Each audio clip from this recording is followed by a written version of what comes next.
Hello and welcome back to the Wandering Cantos. Last week we took a look at our syllabus and went over what to expect from this course, and today we're going to finally get into our first real piece of close reading content. So for those of you who may be new, with this whole series, a big thing we do is we take a look at pieces of media or writing that are not explicitly presented as being poems, and we analyze them closely for what poetic techniques they're utilizing and seeing what we can learn both as poets and also how, looking at the piece like it's a poem, how we can learn more about the content itself. It's a lot of fun and I'm super excited to jump into it. Today, as you can see on the board, we're going to be taking a look at Odyssey, which is performed by the talents at Hololive, but I believe the lyrics were written by Mori Calliope in particular. And I thought this would be a fun one to pick to start off because one of the earliest poems you can take a look at is Homer's Iliad and Odyssey. So I thought it would be sort of fun to start with this Odyssey as we also embark in our own Odyssey of exploring poetry. So without any further ado, let's jump right into the first stanza. All right, so before we get too far into our actual analysis, let's take a quick look at some concepts and themes I think we should keep in mind as we go about this. One of the biggest concepts is what is referred to as the death of the author. So basically what this means is that once a piece of writing is published and put into the hands of the audience, here's our audience here, it no longer becomes solely defined by the author's intention, their backstory, their own interpretation and their context, and it instead becomes something that is sort of the agency of the audience.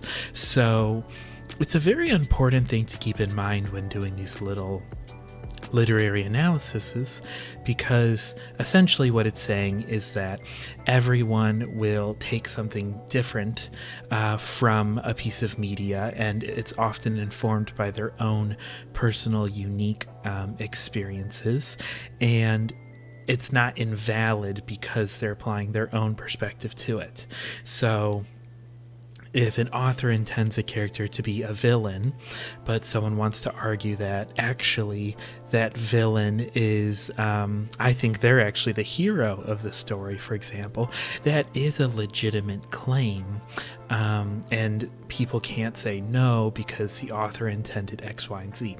A good example of this that we see in poetry is with John Milton. He wrote famously Paradise Lost, which is sort of about Adam and Eve and the fall of humanity into original sin. And what's interesting is there's a big debate about whether or not Satan in this specific piece is the hero or the villain. And people have made arguments for either case, and the death of the author basically states that neither is necessarily right, and at the same time they're both right because both interpretations are valid. So I'm going to be going into this analysis. I'm not extremely familiar with all of the lore of Hololive and Mori Calliope. I am, familiar with the different streaming talents, and I know a bit about their lore, and I am a fan of their content, but we're going to be looking at these lyrics like they're a poem, where we're not trying to attribute too much of what we think the author means based on their streaming lore and stuff like that, and more about what the words actually tell us. And something else I'm going to be doing, because I think it'll be really fun, is I'm going to be also applying some of the themes and imagery and narrative of the actual Odyssey, and seeing, since this piece is called Odyssey, I want to see how much we can play with the idea of if you interpret the lyrics based on the context of the original Homeric epic and how they sort of have a conversation with one another. So that all aside, now we can finally jump into that first part. All right, I'm just gonna put my glasses on and prepare to do some deep reading. So get yourself a cup of coffee or a cup of tea, and let's just get comfortable and get deep into the trenches of this analysis. All right, so we start off with some rhymes. We've got past and last and back and paths. So these are going to be near rhymes, and these are exact rhymes. So we've got that. Let's take a quick look at the meter. We've got, goodbye, leaving, heartbreak of the past behind. There's no more turning back. It's time, moving down our own paths, evermore voyaging forward to make this journey last. So we've got a irregular meter going on here. They're not perfectly mirroring each other, but there is definitely a meter. You can hear the rhythm of it going on. So already a lot of cool stuff. And let's actually now investigate what is being said and what we can sort of learn from that. Because what's important is with these opening, paragraphs, stanzas, verses, is they tell us a lot about the who, the what, the themes, etc. What's going on, who's talking, what are they talking about, things like that. So first we get goodbye, leaving heartbreak of the past. Behind, there's no more turning back. It's time, moving down our own paths, evermore voyaging forward to make this journey last. So what's interesting is we start off with them saying goodbye. And that's sort of interesting because it's almost in media res, in that there's already a developed relationship between the narrator of this and the thing they're saying goodbye to. So, in media res is a term that is used for when you sort of start your story like right in the middle of a sword fight, or, near the climax, and then typically we'll then go back in time to find out a bit more context, or it'll just start from there. And it's sort of, that's sort of like when you see in movies where they're like, so you're probably wondering how I got myself into this situation. Well, let me tell you. And it's also just an exciting way to start something off. And what's interesting here is they're leaving the heartbreak of the past, and I'm curious if we're going to ever learn the specifics of what this heartbreak of the past is, or if we're going to just move on from it, and since the narrator is already saying goodbye to it, they're not going to really linger on this heartbreak and sort of like describe it more, because they're trying to leave it in the past. They're leaving it behind, and there's no more turning back. So actually could be fun is if we grab, let's say, I'll grab a red piece of chalk, and if we look at Odyssey things, this is, they are going on a voyage where there's no turning back. So it is an epic scale voyage that they're about to start. It's time. They are moving down their own paths.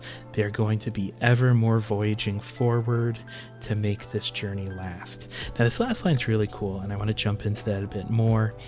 But first, if we play the game I've sort of suggested we do during this class session and think about the Odyssey and the Iliad and the actual Homeric narratives, there's already some pretty interesting parallels.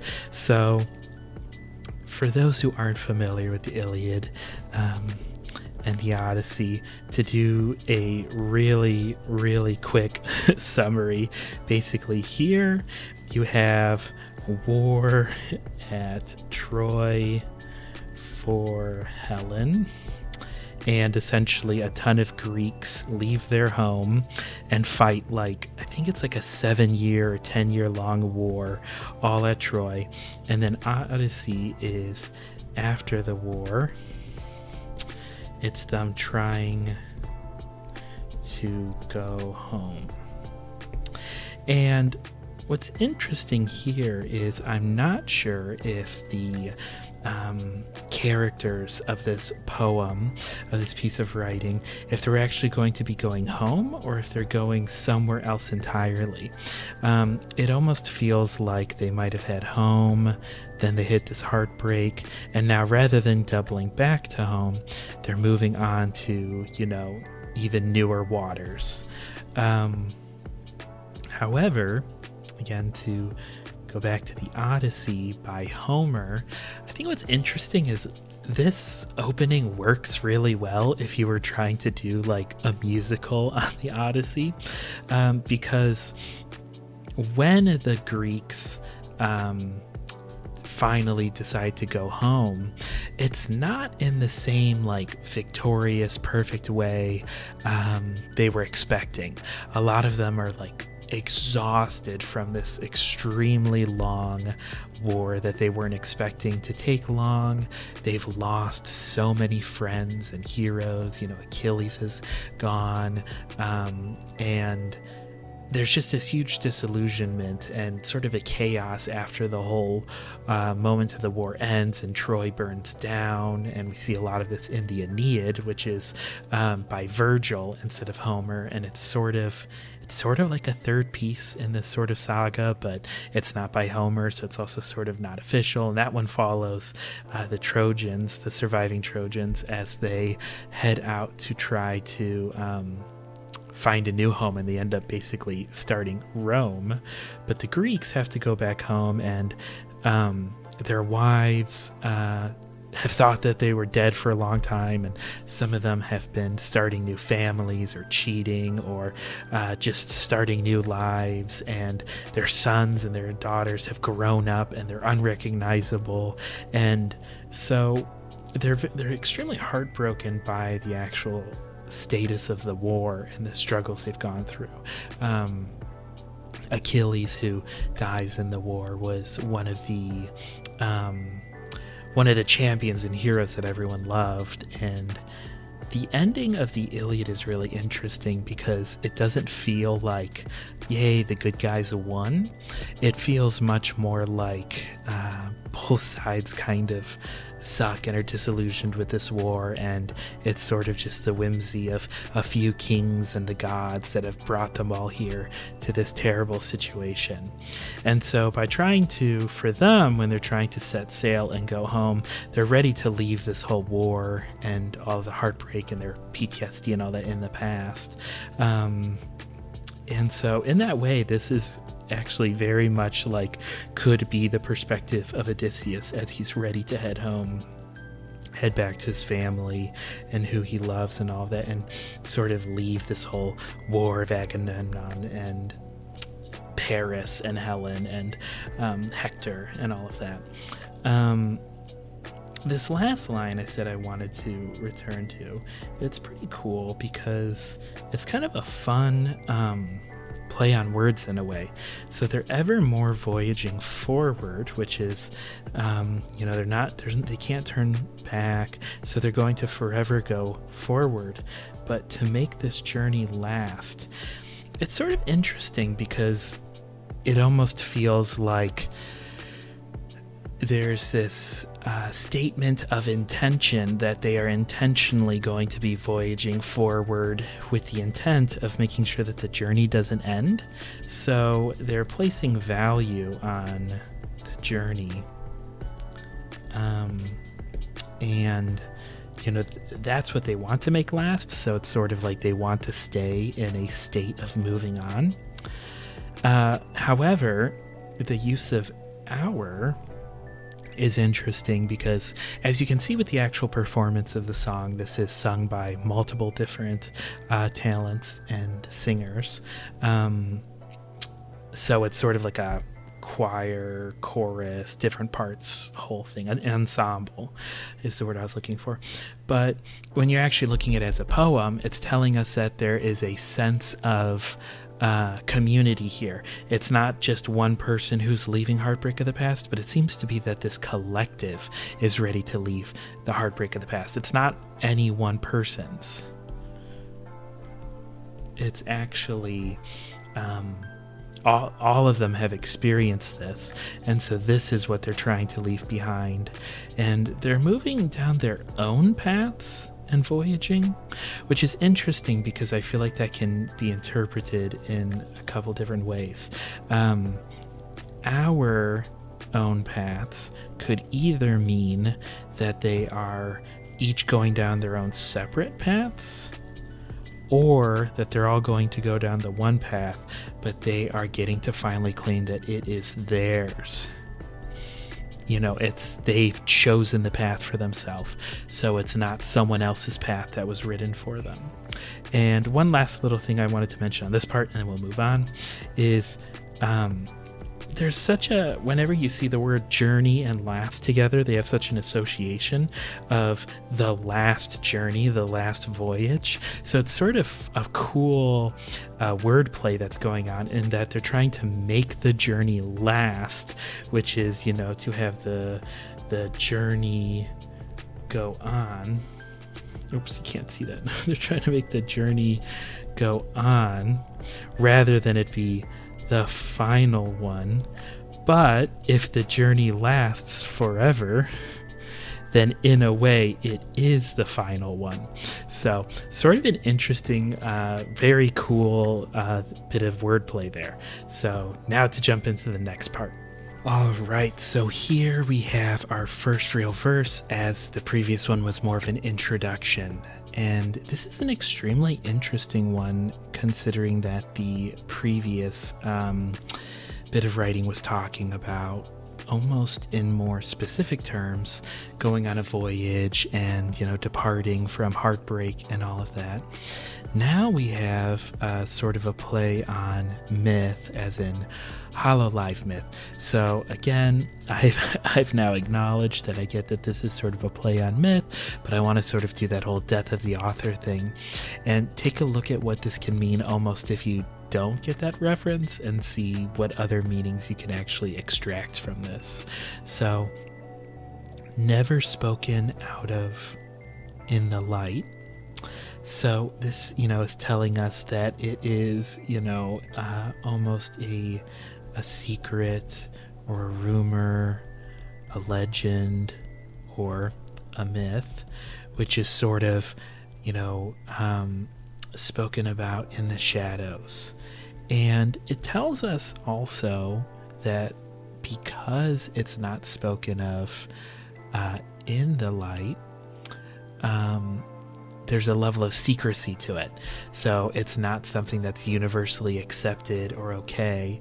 So there's something secretive about it, something that needs to be shrouded, or else those who are talking about this myth and legend might get in trouble, let's say. Like a promise found riding the wind. So this is also sort of interesting because a promise that is found riding the wind is almost like it is whispered, or it's just a voice spoken. It's not tangible.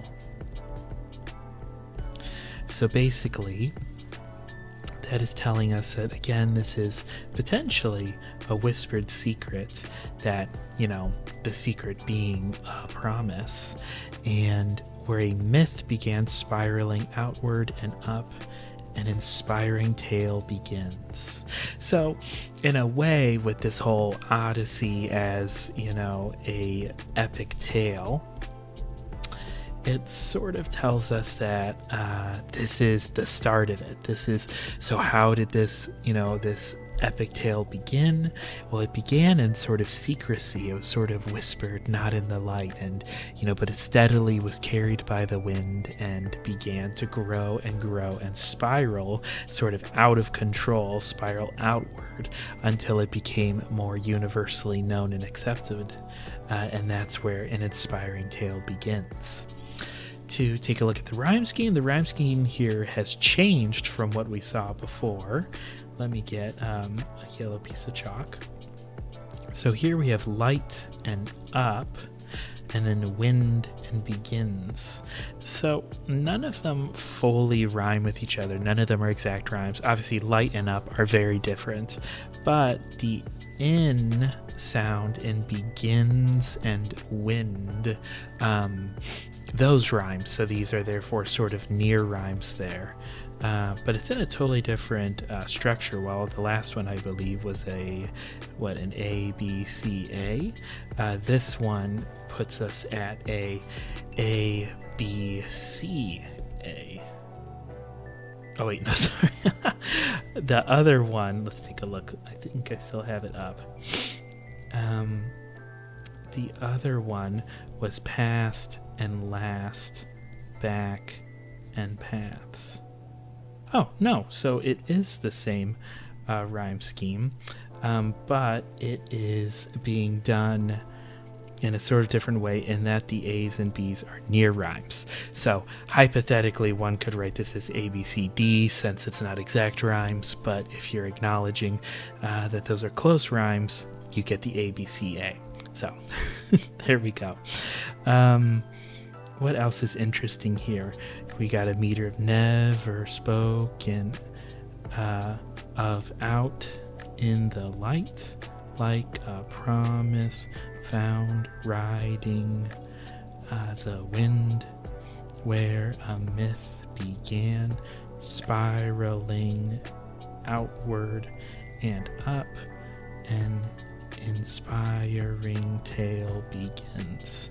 So again, no steady meter, but again, that's not really expected in this format.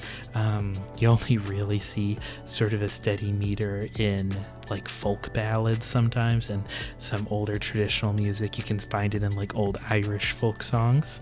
Shout out to our video on the Pogues, A Pair of Brown Eyes. If you want to see some more meter being handled, check that out.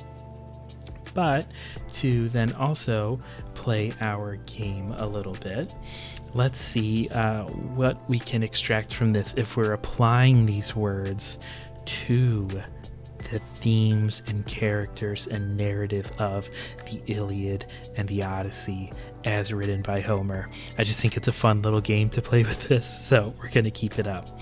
So never spoken of out in the light, like a promise found riding the wind, where a myth began spiraling outward and up, an inspiring tale begins. So one thing is that after but also within the midst of the war that is depicted in the Iliad, a lot of characters sort of grow into myth-like status. And Odysseus, who's the main character of the Odyssey, is one of them, because it's Odysseus who actually thinks of the Trojan horse, and he's sort of known as being this, clever, wildly type of person. And so he's constantly thinking of like stealth tactics and sort of underhand tactics that aren't necessarily honorable.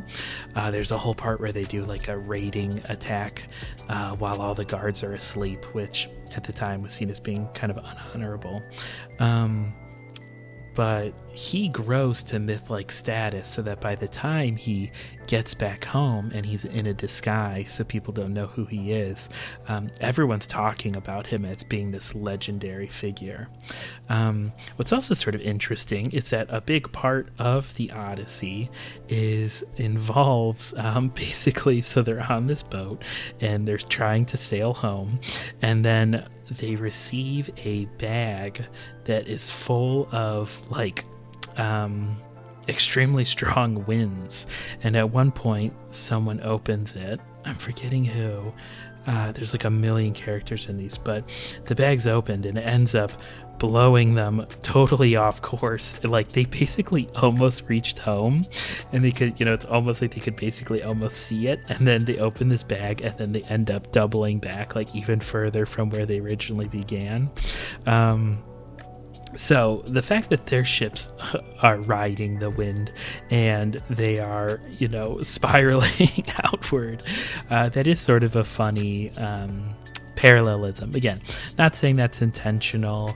That's not the purpose of this little exercise, but I think it's fun how you can sort of apply different things to poetry and get different interpretations. And it's also sort of valuable to be aware of this because one can also find how easy it is to fall for confirmation bias, and how easy it is to try to prove a point.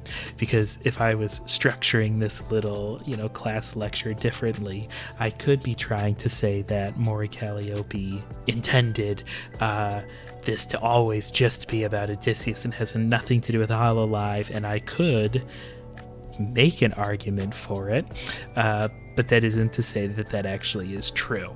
And we're able to find patterns and things like that. But considering that there are some fun parallels, I just think it's fun to look at within this context. And since this is the first real verse, it's also notable to say that, with the Odyssey and the Iliad, there's usually an invocation of the muses and sort of a long section that's basically saying like, okay, our story is about to start.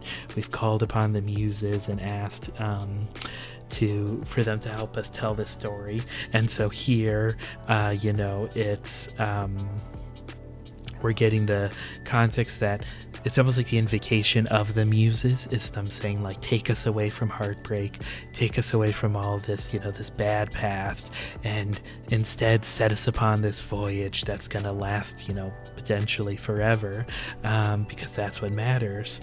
And here, it's almost the ending of that invocation where it's saying, all right, our inspiring tale now begins. And so with that, let's jump into the next section and see where this tale goes. All right, and so in this section, we actually have quite a few cool things going on, so I'm excited to jump into this. For starters, though, we don't have any clear rhyme scheme since we have times, dreams, somehow, and leave.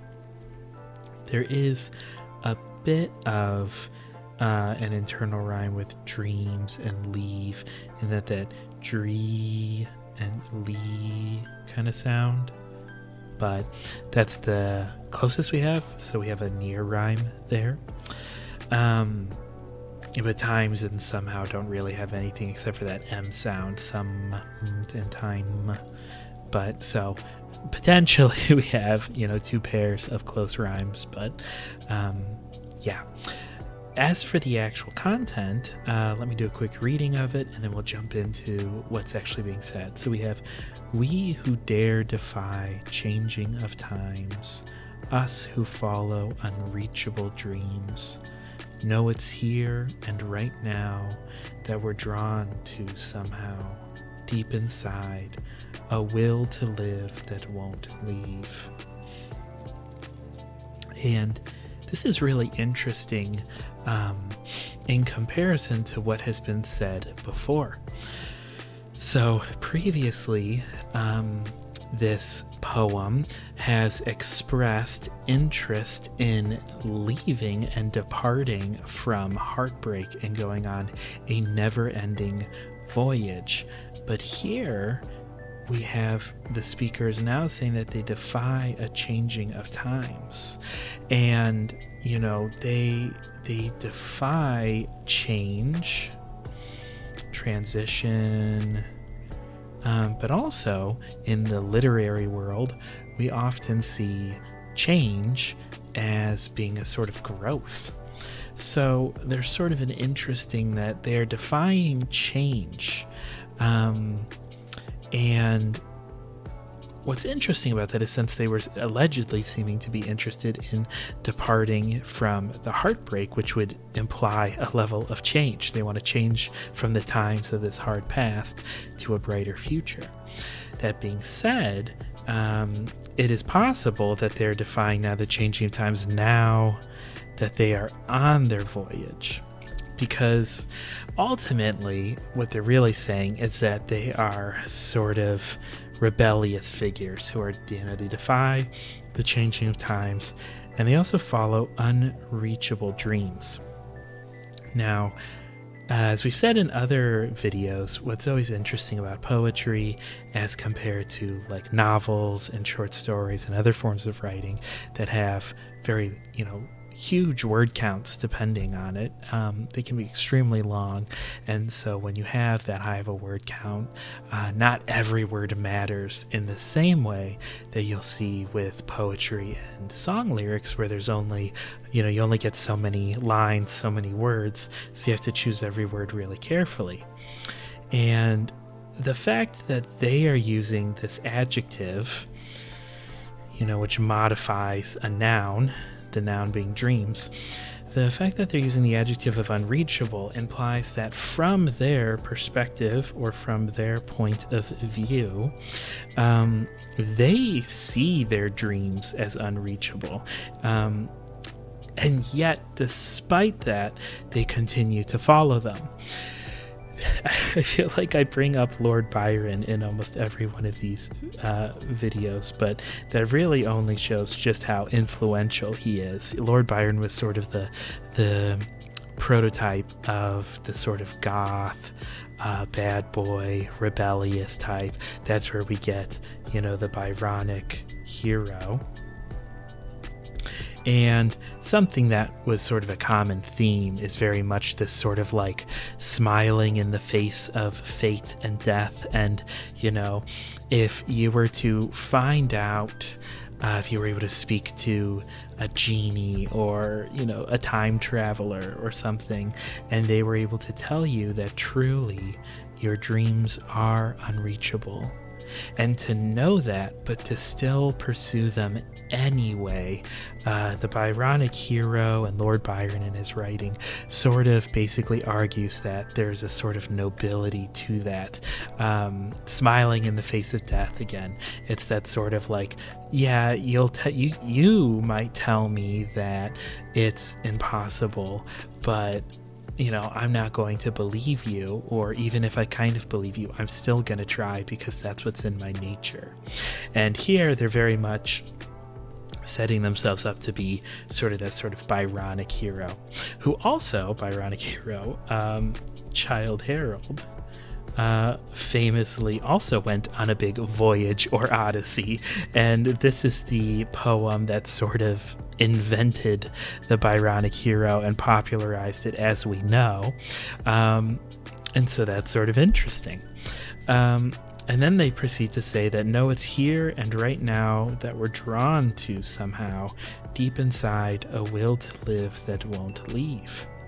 So as that ties into the first part and ties into the, what we're calling quote unquote poem as a whole, here Mori Calliope's writing creates this pretty interesting dynamic where this defying of the changing of times is actually because they want to live so much in the present, in the here and now. And so by living in the present, they're able to avoid that whole time of heartbreak, and that's why they're less concerned with the future, but they're also certainly less concerned with the past, and they just want to live here in the present. They're drawn to it somehow, and deep inside they believe that the reason they want to leave the past and live solely in the present and the here and now is because they have a will to live that won't leave. And so I think that's really fascinating. I haven't seen this articulated in that way where we've seen a lot where people want to move on from the past and therefore leave the past in the past, but to explicitly say that you're actually going to defy the changing of times, and following unreachable dreams almost makes it feel like they are unreachable, perhaps because of a avoidance of the future. Because, your dreams are something you aspire towards. You want to go there, you want to get it, and that implies that if it's something you're going toward, it's something in the future. And if it's in the future, that is during the times that have to change in order for you to get to them. So they rather stay in the status of pursuing their dreams rather than reaching them, which interestingly brings all of this back to that initial thing of a sort of a never-ending voyage, or to voyage evermore. So it really seems like one of the major themes of this entire piece is that desire to pursue completely and fully just the journey itself. The journey is where you are in the present tense, and you are not at your end destination, and you're not at your starting destination, which is the past. You are simply just on this never-ending voyage. So to wrap up this section, to play our little game again, I'll keep it brief on this one, but Odysseus certainly felt that reaching home after a certain point felt like an unreachable dream, because basically the Odyssey, as the Homeric poem, is just Odysseus going and desperately trying to get home and then getting set off track, and then trying to get home and then getting set off track, and hitting obstacle after obstacle after obstacle after obstacle, all on his pursuit of trying to get home, and he just can't reach it. So in a way, for him, it would feel like an unreachable dream. He also there's a point where he gets to Calypso's island, and he's basically offered immortality and for the romance with a sort of minor goddess, immortal figure. And he ultimately turns it down, though, because he has this will to live and this will that keeps pursuing to go home. And so no matter what, this will keeps him going, even when his ships sink and monsters destroy them and monsters eat most of his crew and kill his crew, and it ends up being like he is all by himself. He just keeps going on no matter what, and continues on his voyage. I mean, the Odyssey is almost entirely about the voyage rather than the destination. Eventually he does reach home, but I'd also argue that's sort of one of the more boring parts of the poem, which feels weird because there's definitely some interesting stuff that goes on, and there's definitely a big bombastic climactic ending once he reaches home. But the part that most people remember is when he's sailing and he's fighting, Cyclops, and he's going against storms and angry gods and all sorts of stuff. That's really the part that most people think of when they think of the Odyssey. So again, I think that this use of drawing parallels between their own themes and their own attitudes, which we're seeing Mori Calliope do, and comparing that to the Odyssey in particular, is actually a very poignant and interesting sort of, again, comparison and sort of pairing that's being done here. So let's jump into the next part. All right, this is the part where I start to feel like I need more coffee. Okay, so before I fall asleep from using all of my brain power for this deep analysis. Let's continue on to the chorus. So this is always a very important part, because it's usually where we get a lot of the themes or the attitudes or some sense of progression, and normally it's sort of in a conversation with the verse. So I'll do a quick reading of it, and then we'll do our normal looking at the rhymes and then looking at the deeper meanings and seeing what other devices might be getting used here. So we have wandering near and far, touching lives just like ours, lighting fires till I've wasted away. One day I'll recall these nights, our relentless Odyssey, pressing onward, we never surrendered. Toward the skies, we can rise again. So, having just read it, we've got a few rhymes, but not everything rhymes. So we have far and ours, very similar. Technically, that S disrupts it a bit, but it's kind of needed for grammar. So we have that. Then we have away and day. But then we have nights, Odyssey, surrendered, and again.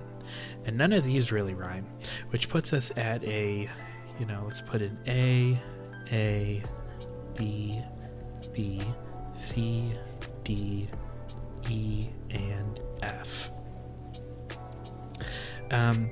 As for what's actually being said here, I think one of the more interesting things to point out is, to get my red chalk again, sort of the difference between this and the Odyssey.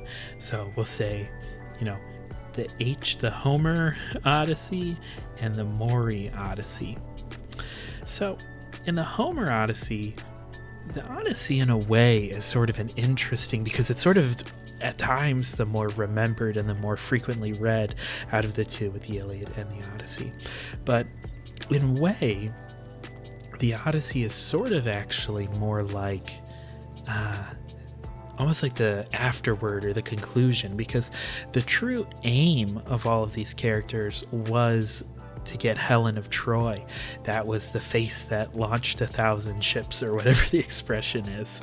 And so this is sort of like a second objective. It's sort of like, okay, now that the heroes have succeeded in their mission, it's just sort of time to go home. And for Odysseus, that just so happens to be like an extremely epic scale journey. But here, with the writing of Mori Calliope, and again, as performed by Hololive at large, it feels much more like this voyage that we're hearing about is like much more significant, in that this is actually sort of their main adventure and their main pursuit. Let's put main adventure, because this is going to be the thing that they think about when they recall these nights, and they recall their relentless Odyssey, which again goes back to sort of it being a, relentless can almost be, subbed in with endless Odyssey, where they're pressing onward and they never surrendered to, and so with Odysseus's journey, he also technically never surrendered, but it feels a bit weirder to say that with Odysseus, because again, he's just trying to get home. So if he were to have surrendered, it would be more like he was surrendering to circumstances, because while Poseidon is, who's the Greek god of the sea, while Poseidon is certainly very angry at Odysseus and is one of the contributing factors that causes a lot of the issues, a lot of the other issues that Odysseus runs into are almost just circumstantial, like a crew member stupidly opens the bag full of the wind, or, Poseidon wasn't directly controlling how many of his men were attacked by the Cyclops, or how many of the men, partook in with the feast with the Lotus Eaters, or were turned to pigs by Circe, and all of that. A lot of that feels like it was almost random chance or bad luck or something closer to that. While with Mori Calliope's, with her and Hololive's great Odyssey, it feels like more like this would be like their version of the Iliad. Like this is them going to Troy, if we were to be drawing those comparisons. And in a way, it almost feels like their voyage is actually the battle at Troy, where they never surrendered in their giant battle. Like, this is their epic, the full story. Wow. If you were to kind of imagine for a moment that Odysseus, after the fact of his entire adventures, the story that most people would initially ask him is like, well, what happened at Troy? How was that whole war? And then as a byproduct, he'd be like, oh yeah, all of this insane stuff happened. It's an extremely large-scale story. And then he'd be like, oh, also, if you're wondering why I got home so late, I also happen to have run into a ton of different issues. But with here, this voyage is the main meat and potatoes of sort of their own epic Odyssey. So it's also interesting, we've got that they're wandering near and far. So again, it's epic scale. It's not like a small voyage, but they're also touching lives just like ours. Again, we have the use of hours. And again, I know it's an ensemble song, but then we've got I've wasted away. And we've looked at this before with some of the other pieces of writing. And I always think it's really interesting when these sort of like pronouns change a bit. And that we get a collective where they're touching lives just like ours, but then lighting fires till I've wasted away. So who's the I here? Because one moment it's this whole group of them, they're all sailing together. That's supposed to be a boat. And then we get that someone is speaking individually and saying they're lighting fires until they've wasted away. And one day I'll recall these nights, our relentless Odyssey. So it almost feels like, in a way, we've got our main writer of the poem, which is, Mori Calliope, or the spiritual narrator character of this piece. Because, even though someone writes a poem, the I in the poem isn't always the author. If thinking of like John Keats's La Belle Dame sans Merci, there's the use of I a lot, where a guy is talking to a knight, and then a knight retells an entire story about an unfortunate encounter with a sort of elven woman. And within that, there's no way of proving or arguing whether it was Keats who's asking the knight about this adventure, or if Keats is channeling a different narrator character who happens to bump into this knight, because some can argue that the narrator is themselves a knight and they are likely to also fall for the elven lady's trap. So tangent aside, we can't say that this I is necessarily Mori Calliope, and it's not a character that she's playing or utilizing again as a narrator. So with that, we sort of almost have like the author, or sort of the bard character, who is describing this whole voyage, and they occasionally refer to themselves as a collective. So if you were to picture, a bard is traveling with a group of knights, he's going to be saying, oh, I'm hungry, I'm sad, or, oh, my favorite part of that adventure was this. But then if the knights and him all work together to free a castle, he's going to say, we won. Oh, I can't believe we succeeded, and look at all of this treasure that is now ours. So while in the ensemble performance, the use of I and ours and stuff like that may have to do more with when an individual singer gets a solo moment, if we're looking at this like it's a poem, it's sort of revealing to us that there is an individual speaker who is retelling all of this, and it's them who's going to remember the Odyssey, and them who's going to then later recollect it, and they are the one who is switching in their perspective of between it's my experience, but since I felt like I was part of a team, or I felt like I was part of a group, I sometimes switch it to saying like, oh, it was our relentless Odyssey because I didn't travel on that Odyssey alone. I was traveling with friends, but it's almost as if the bard or the narrator feels like it would be presumptuous of themselves to describe it as it just being theirs. It's not my Odyssey, it's our Odyssey. So they still see themselves as part of this collective, and they don't feel like they have the agency to basically call themselves the main character. so they can't do that. They're not necessarily the captain of this voyage. They're not necessarily the leading general, you know. Instead, it's their relentless odyssey. Which is also cool because if you play along with the whole Odyssey thing and Odysseus, it's cool to think that within this, if you were to apply Odysseus to this piece, it's cool to think that Odysseus would be thinking of his crew as part of his collective and not that he thought he was above his crew. Because in the poem, he's very heartbroken when his crew die or if they get lost or get separated. But at the same time, his crew is handled as being very expendable at times, usually more by the narrator or just like the plot devices. So it's kind of sweet to think that Odysseus / this narrator thinks of themselves as part of a crew rather than them being all alone. So, you know, because again, they're not nobly saying that they never surrendered, like I never surrendered. Instead, they're saying we never surrendered. However, it's sort of interesting saying that they're going to keep lighting fires until I've wasted away, which almost implies on a sort of like psychological level. It's almost like they choose to use I here because they don't want to either think of their crew wasting away, or it's almost as if they don't want to presume that their crew could.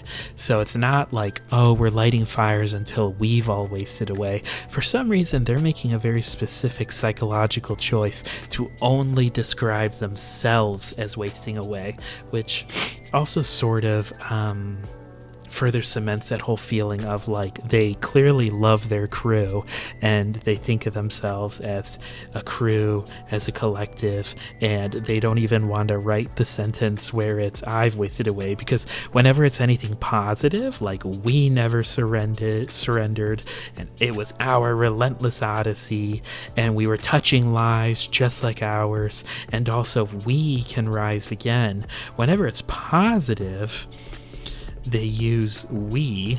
Whenever it's sort of negative, oops, you can't see that. Whenever it's negative, they actually use I.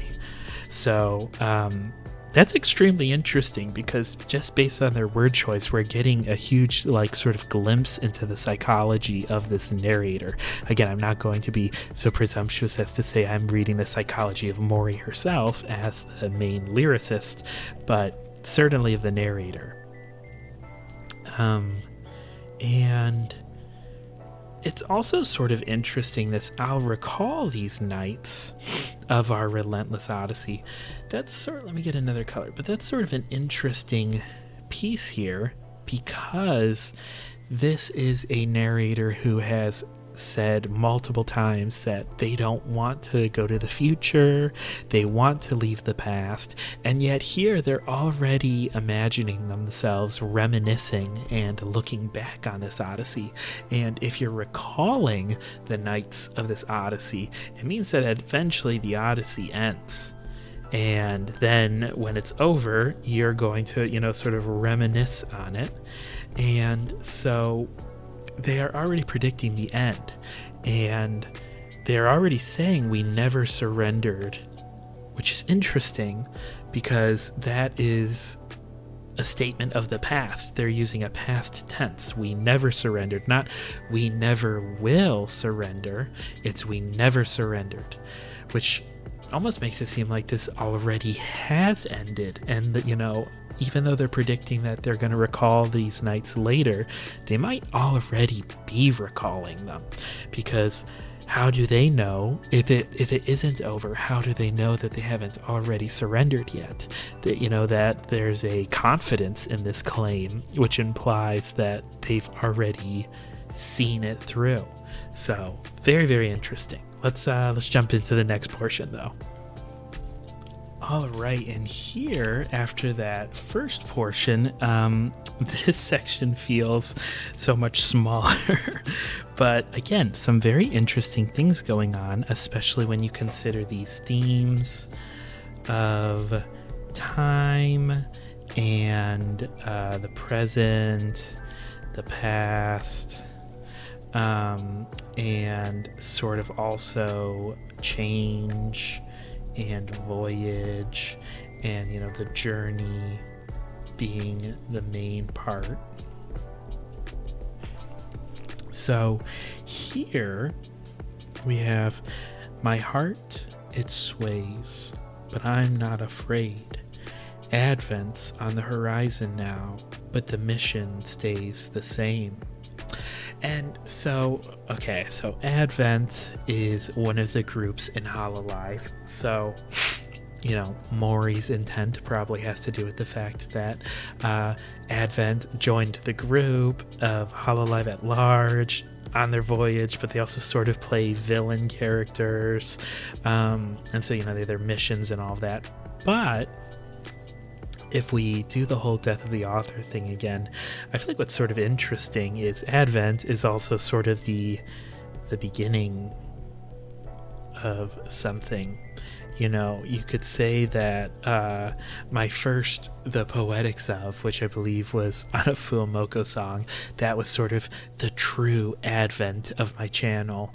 Or since I got a better camera and you can actually see me now in the corner here, you can kind of think of it as this video could be seen as the advent of something new. So since this narrator sort of has this sort of obsession with the past and the present and the future, and wanting to stay on their voyage and sort of being against change, if that is referring to change once they are out of the past. They want to change from the past, but then they want to stay in that present on this never-ending voyage. The beginning of something being on the horizon, which is interesting because by being on the horizon with this whole voyage and like sea journey language, it makes it seem like it's ahead of them. It almost could be seen as sort of a scary thing. So Advent's on the change is on the horizon now, but the mission stays the same, and the mission is to go on a never-ending voyage.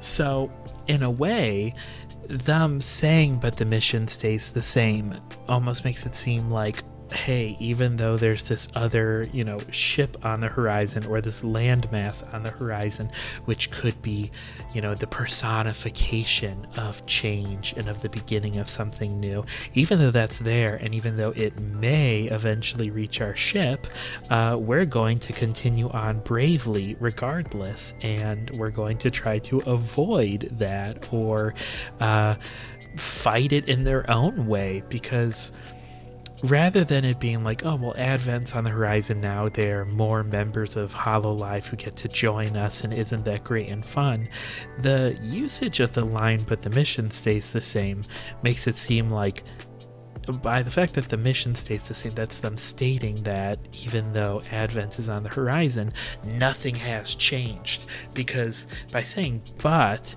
they're actually they're refuting the idea that now that Advent's on the horizon, the mission is going to change. They're saying no, the mission stays the same, regardless of the fact that Advent is on the horizon, which is really interesting. They also have it that their heart is swaying, but they're not afraid.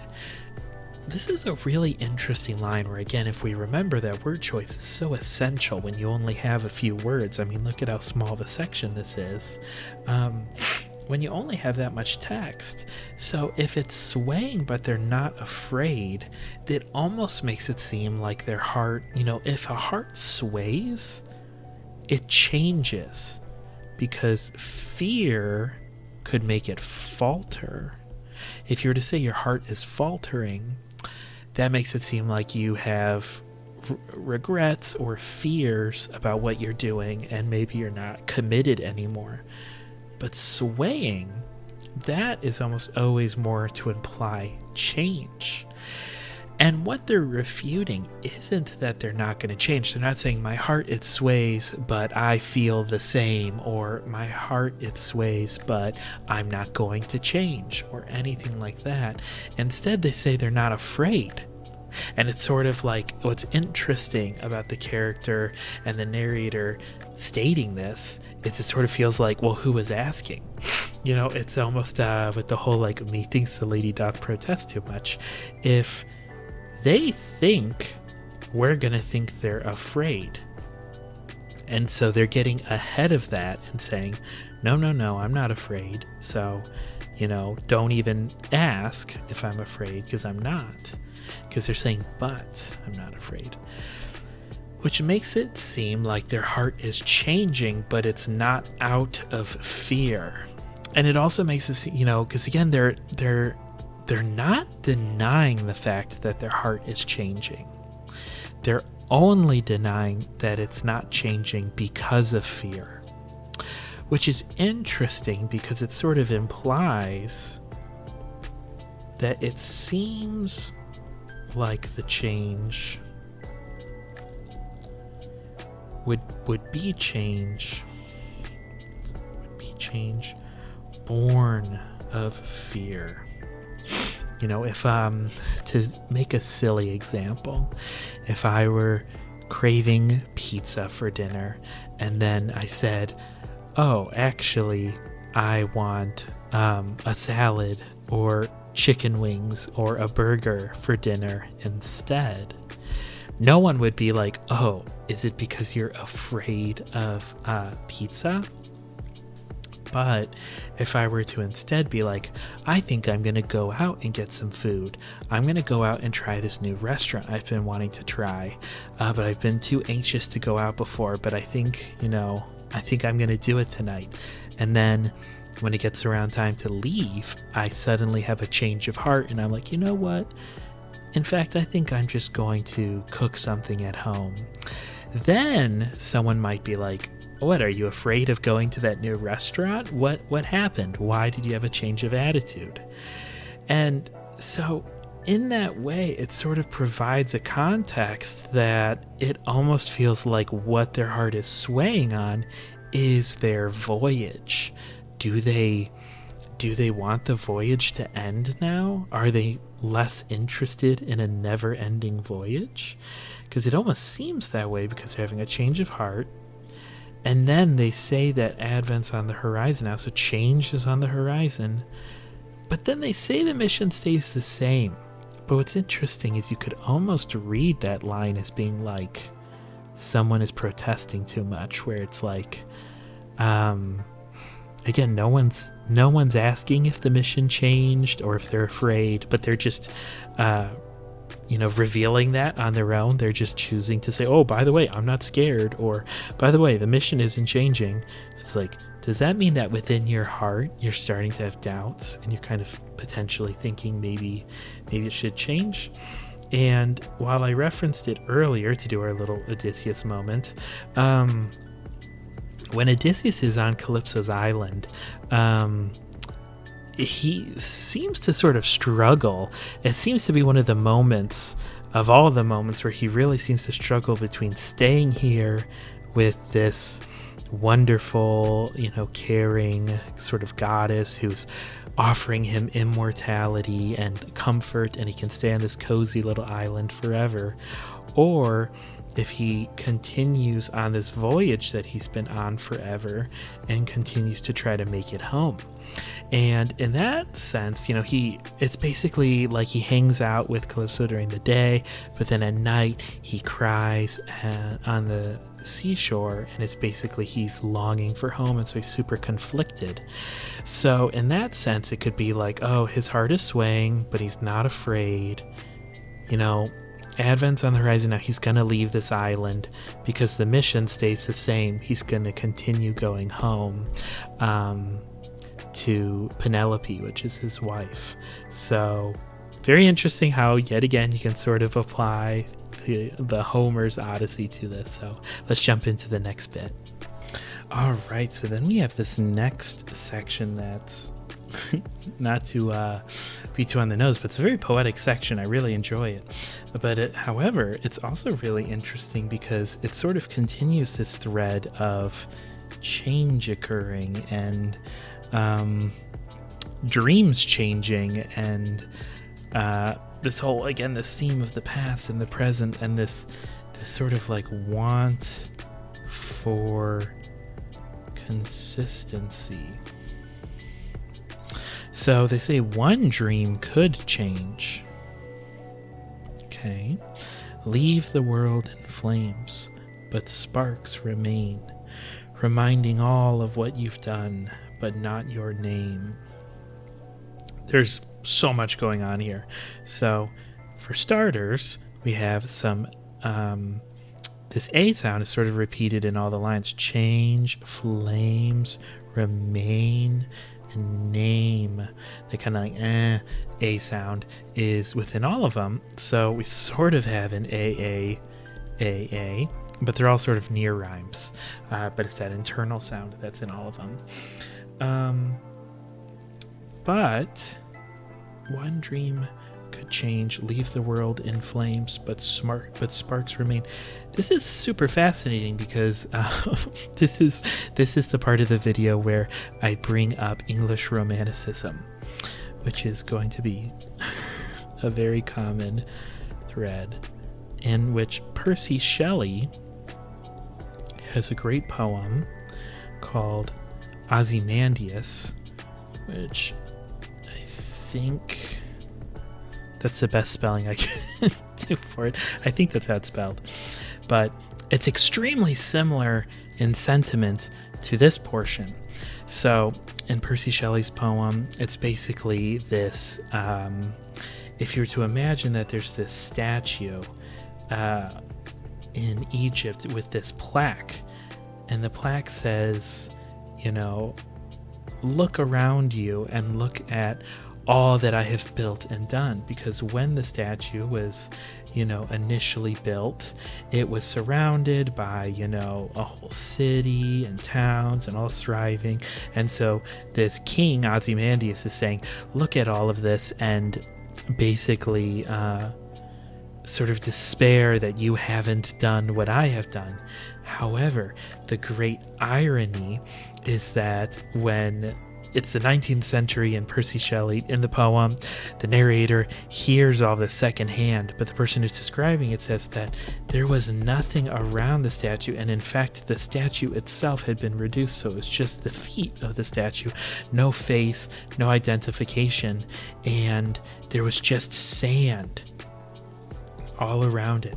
So this king who had been boasting about his legacy lasting forever and how he had such a huge influence, eventually the sands of time literally erased all that he had accomplished. And so similar here, they're saying that if you leave the world in flames, sparks will remain, which is the sparks being sort of almost like the embers or being like the remnants of the fire.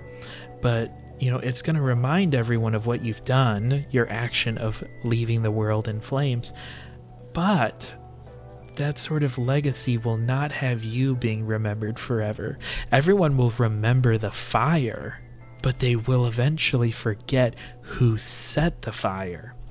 And I'm trying, as we go through this together, I'm trying to sort of wrap my mind around what this implication has when involved with the rest of this poem and the rest of this piece that we've been seeing, because everything we've seen thus far is about this person who wants to leave their past and they want to be on the voyage and enjoy the experience of the voyage. And to be quite frank, they're not that interested in the end destination. They're mostly just interested in living in the present. And because it's while they're on this voyage that they're changing people's hearts and they're getting along with their friends and they're lighting fires along the way, but those fires were seen as being sort of positive. But this portion almost seems somewhat negative, because before they were saying they were lighting fires all along where they went, but that felt more like it was lighting fires in the hearts of people, instilling hope and motivating people and that sort of fire.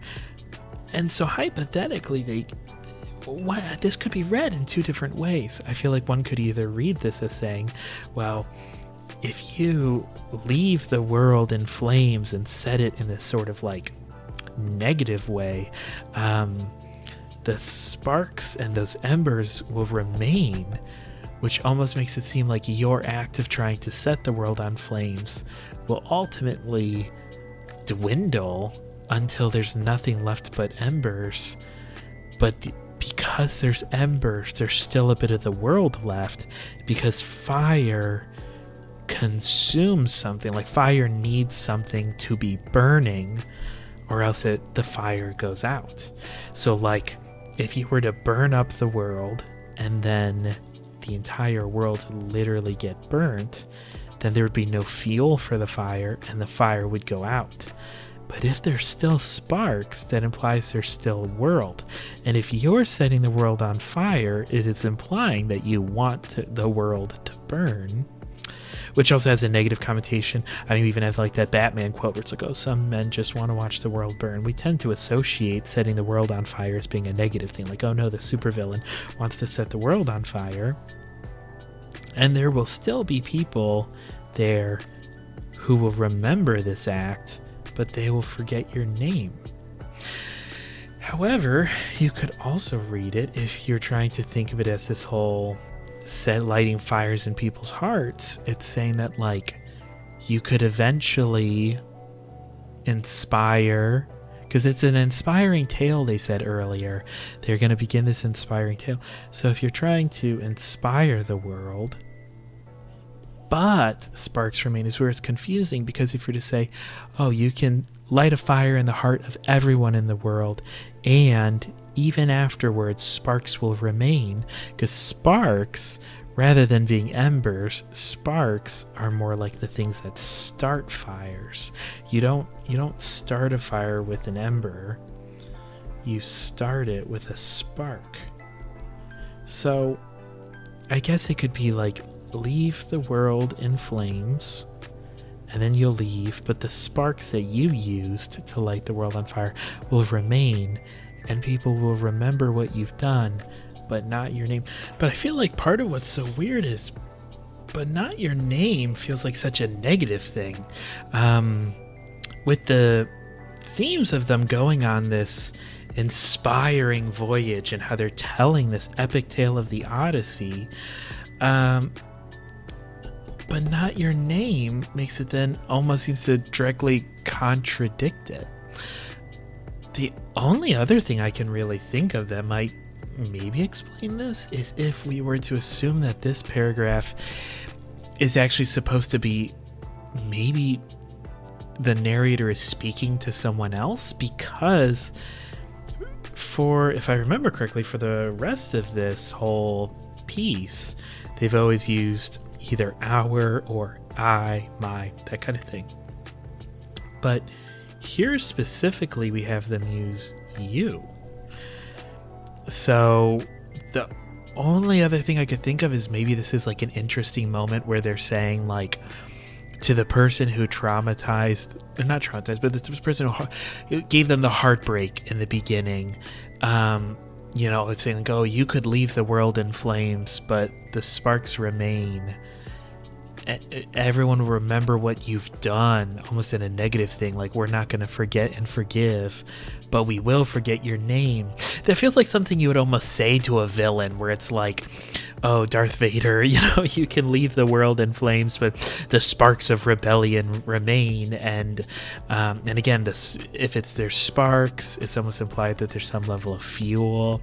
And so everyone's going to remember that you left our world in flames, but your legacy will be forgotten. It's a very interesting part of the poem that leaves me a little bit mystified.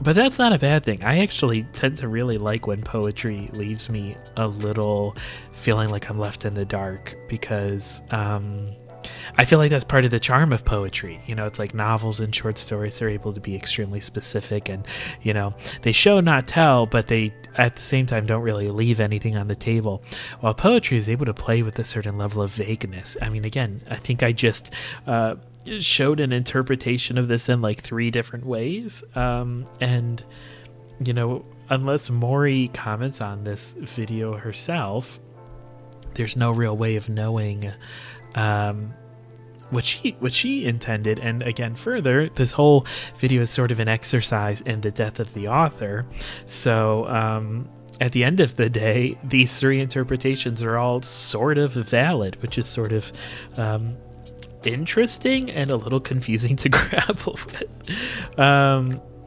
Also, to talk about Odysseus real quick, just to keep up that little sort of trendy meme with this. I don't know. The only thing, this is truly confirmation bias, but with Odysseus, one could say about people forgetting his name is that, we call it the Trojan horse, not the Odysseus horse. Kind of a,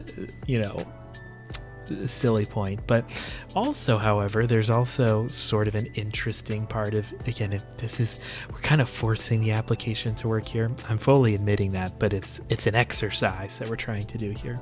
In the Odyssey, they go into Hades and hell, and they actually speak to Achilles and a bunch of these dead Greek soldiers who had fought in the war at Troy. And part of what Odysseus has to grapple with is that he fought to become a legend, and chose, because basically he's told via prophecy that if he chooses to fight Hector and fight at Troy, he will die, but he'll live forever as a legend. While the alternative is that he could choose not to fight and he could live for a very long time, because he was dipped in the river Styx and kind of has a little bit of an immortality vibe going. But he, if he does that, he'll be totally forgotten and will become nobody. And so, the world of flames being sort of like Hades, and the sparks of the memory of Achilles, and people remember what Achilles did to win Troy, but maybe his name will eventually fade, which is almost like the opposite of what Achilles is essentially told.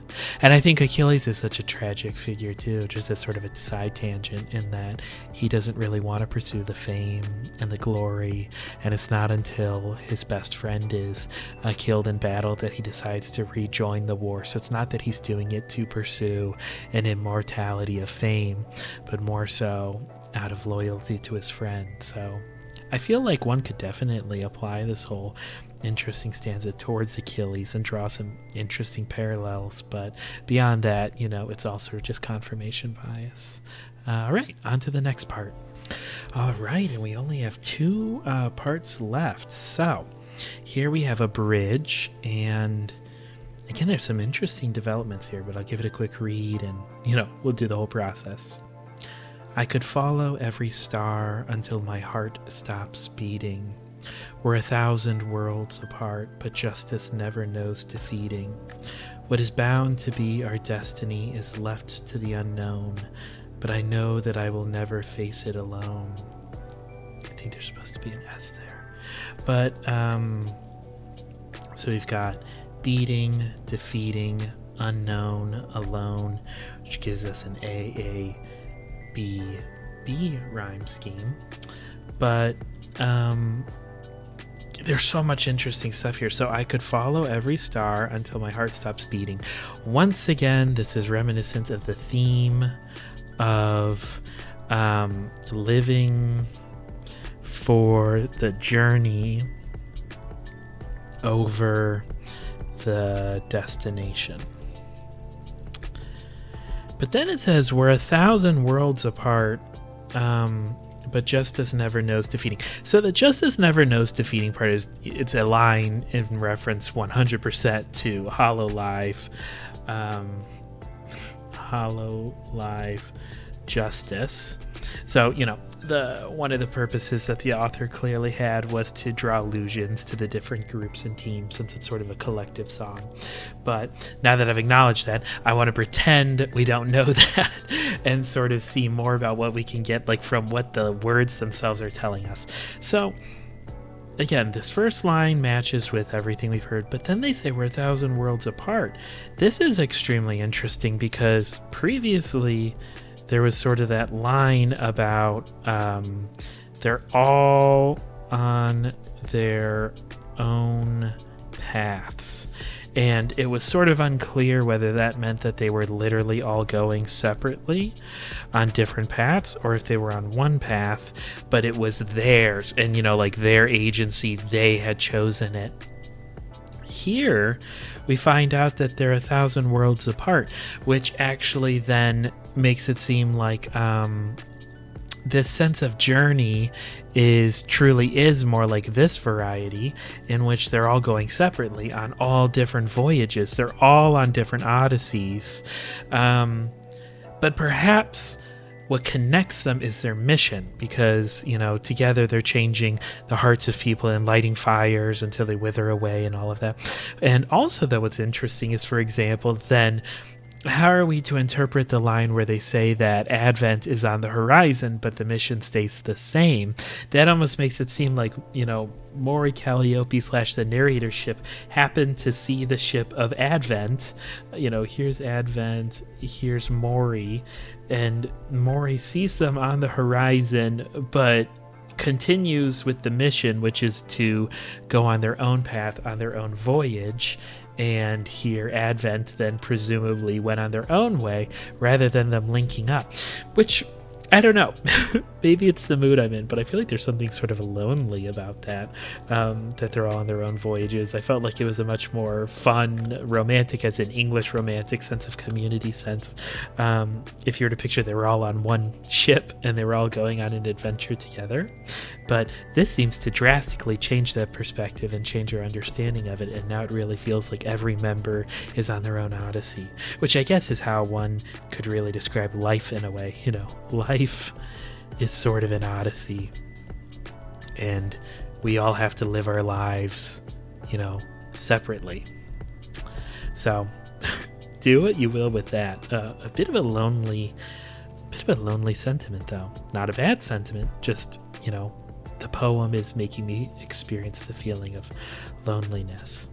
And so what's bound to be their destiny is left to the unknown, but I know that I will never face it alone. So to be fair, they then proceed to say that they're not facing it alone. But I guess now it's more of the sentiment that they're not facing it alone, because we're all living life. We're all going through our own odysseys. We're all doing it separately. But since we're all doing it, we're all partaking in this ritual alone. We're actually technically not doing it alone, because we're all experiencing it for the first time. We'll all experience death at some point, etc. And so in that sense, the narrator knows that they'll never face it alone, because, similar to when they saw Advent, it's almost like, if you go with this image over here, it's almost like they're aware that there's other ships in the sea that are going on odysseys and voyages, so they know they're not sailing the sea alone, but that doesn't mean that they're all on the same boat. Which still makes me feel lonely, but that's sort of just my own, I don't know, my own values with the whole thing. So the justice never knows defeating part is sort of interesting, because they say that they're 1,000 worlds apart, but justice never knows defeating.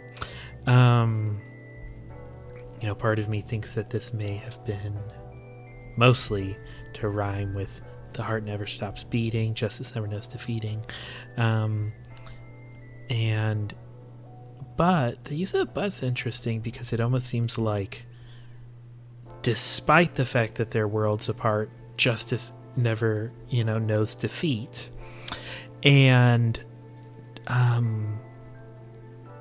so that would imply that, I guess it's to say that this is sort of a thesis statement that their voyages are somewhat in the name of justice. We have this whole sentiment of lighting fires and inspiring people and doing good, which is sort of being just, doing justice, and it's sort of a noble, honorable voyage. They're not voyaging far off to just go steal a bunch of treasure from somebody, but they're doing it to make the world a better place. And so even though these ships may be 1,000 worlds apart, justice never knows defeating. So despite the fact that they're separated, they're still able to separately properly and correctly accomplish their goals of justice. It's kind of interesting here with the what's bound to be our destiny is left to the unknown, because it almost feels like this poem shifts its perspective in terms of time quite frequently, because we have where they're thinking back on the days of this voyage of when it was relentless and they never surrendered, but then they technically don't know what their destiny is. So one could either argue that we're seeing them jumping back and forth between time in this poem and sort of like them after the journey versus them in the midst of the journey. But it could also be seen as, well, the journey's done, but what comes after the journey? Because technically the journey never really stops, even if they think the journey's done. So therefore their destiny is still left to the unknown, because they don't know what comes after this point after the journey. So, yeah, I think that's mostly what I want to say. To do our little Odyssey thing, I could follow every star until my heart stops beating. Odysseus, him and Penelope are 1,000 worlds apart, but justice never knows defeating, because to Odysseus, it's seen as justice for him to get home fair, because he's basically being unfairly, from his perspective, kind of being harassed by Poseidon and by fate and everything, but what's bound to be their destiny is unknown. Odysseus doesn't know if he's going to make it home or not, but he doesn't think he's going to have to face it alone, which could either be because he has his crew, or just spiritually, because Penelope is also going through her own struggles while he's voyaging, and so together they aren't facing this larger circumstance alone. All right, and now we are finally at this final passage, and I've taken a look at it as I've gotten it up on the chalkboard here, and I'm really excited to talk about this, because this helps inform a lot of our previous theories and questions. So I'll give it a quick reading, and then we'll jump right into it. Though we've come so far, where it's light, not far behind, there's dark. So we light fires till we're wasted away. One day, I'll recall these nights, our relentless Odyssey, pressing onward, we never surrendered. Toward the skies, we can rise again. So, if you guys have been paying attention and haven't drifted off to sleep during this video, you're going to realize there's some crazy, interesting implications here. So, we're gonna we'll talk about, so we'll do the rhymes real quick. Far, dark, we got the R and the R, we got away and day, we got nights, Odyssey, surrendered again. So again, we sort of have A, B, C, D, E, F, with these being near rhymes and this being an exact rhyme. But let me get my yellow piece of chalk and let's jump right into this. Okay, though we've come so far, where it's light, not far behind, there is dark. So they're acknowledging that no matter how much they go, even though they've come so far, they've come past this heartbreak and this state of misery that they were in. So, you have heartbreak here, and then you have this unknown end destination. And even though they've come this far, and let's say they're here on their journey, they're aware of the fact that just behind them, there's still this darkness. So even though they're in the light now, that darkness is still there. And so what they've been doing this whole time is lighting fires to provide light and combat this dark. So as they're traveling, see if I can get my orange piece of chalk. So as they've been going, they've been lighting fires here, here, and here, and providing light. And so what they're basically might have been saying with that whole thing about setting the world on fire is that, if I grab my blue piece of chalk, if you have your world, and then I go back to my orange, and you light the entire thing on fire, you're therefore consuming it in light. So if we get our yellow, it's consuming it in light, which then means then and only then is there no darkness. And so it might not matter if people remember who did this. What matters more is that the action is being done. What's also interesting is they've changed in this last one the till I've wasted away to till we're wasted away. And if we think back about what we were talking about our, our bard narrator character and how they both think of themselves as part of the collective and don't think of themselves as part of the collective, here they're starting to think of themselves more of the collective because they've chosen psychologically to do a we're here instead of an I. But they still will recall these nights because that's almost more like grammatically, because it still feels a little presumptuous to say, well, we'll all remember these nights. I'll remember these nights of our relentless odyssey when we never surrendered, and towards the skies we can rise again. But we are lighting the fires until we're wasted away. So, to almost go back to that whole image of Advent's ship and Mori Calliope's ship, and they're both on the sea and they're separate from one another, but they can see each other. It's almost like Mori's ship is able to see that Advent's ship is lighting positive fires over here. Mori's ship is lighting positive fires over here, but they're both going on their own separate voyage in different directions. And that's because, again, this could be seen as a larger analogy for life. And so all of these people who are making up Hololive or making up this different collective that could be existing within the narrative of this poem, they are all individuals who are going about the course of life, and they may be doing it separately, but they all have shared methods or goals, which is this justice, which is they've all chosen that while they go, they're going to be lighting fires to combat the darkness, because the darkness symbolizes heartbreak and basically the opposite of justice. And so, one could almost presume that, like, within this sort of story lore, there could be other people who are also going on, let's grab a purple chalk, there could be other people going on this voyage, but they don't choose to light the fires, and they're going, and maybe they're contributing darkness, or maybe they're just not contributing anything at all. So the collective that the bard / narrator is describing as being members of this odyssey, they are the ones who, as they go, they are lighting these fires.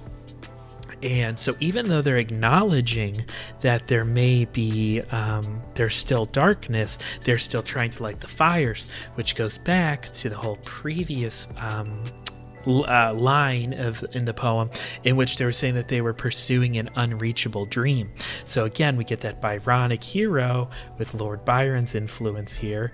We got the Byronic hero, and they are acknowledging that there will probably always be some darkness unless they light the entire world on fire, but it's still a noble pursuit to light fires until they've wasted away. So because the alternative is to not light fires, but to still waste away, but let that darkness slowly creep back and start to diminish the flames that were around. So instead, they're going to just keep lighting them and keep lighting them and keep fighting the darkness and keep combating against that until they've essentially lit the entire world on fire. And, again, these are fires that are being lit in the hearts of people, as they've said. So an extremely cool ending. I love how the ending of this song and the ending of this poem, for the purposes of this class, how it all comes together and we get this awesome reveal at the end. And I feel like I have a much better understanding of who the speaker is, what their values are, what their goals are, what their emotional journey is, what they're trying to obtain, where they're going, what this odyssey means to them. And I just think that's really cool. I love the performance of this song. I was fortunate enough to hear this be performed before, and I love hearing the ensemble, but I feel like it has such a new special place in my heart now that we've done this little close reading of the poetics of it, because feel like I have a new relationship to the lyrics, and, I have my meaning of it. So, as I always try to emphasize, this is just my interpretation of these lyrics, my sort of interpretation based on the different use of poetic devices and word choice, etc. So I'm super curious to hear if you guys have a totally different interpretation. I would especially like if you were contributing your own unique interpretation rather than just repeating what might be the canonical meaning, if that makes sense. I'd love to hear what you guys think, what you take from it, what you think of the whole line about their names being forgotten. Is that sort of just a Byronic sentiment in which, like, I'm going to fight this impossible odds, I'm going to smile in the face of fate and death, and I don't care if my name is washed away from the books of time and, by the sands of time. I'm going to do it regardless because I'm not doing it for fame. I'm doing it for the benefit of humanity and the benefit of the world. Or if you think there's a different, interpretation of that, I'd love to hear it. And, if you want to be notified of when there's more videos like this, because I'm going to be doing a lot more of this. I have so much fun making these. Please don't forget to subscribe so you can sort of join the community and, quote unquote, get enrolled in our class as we go through the Poetics of. But with that, I think I'm going to about wrap this up. I had so much fun doing this, and I hope you enjoyed it, and I will see you in the next one.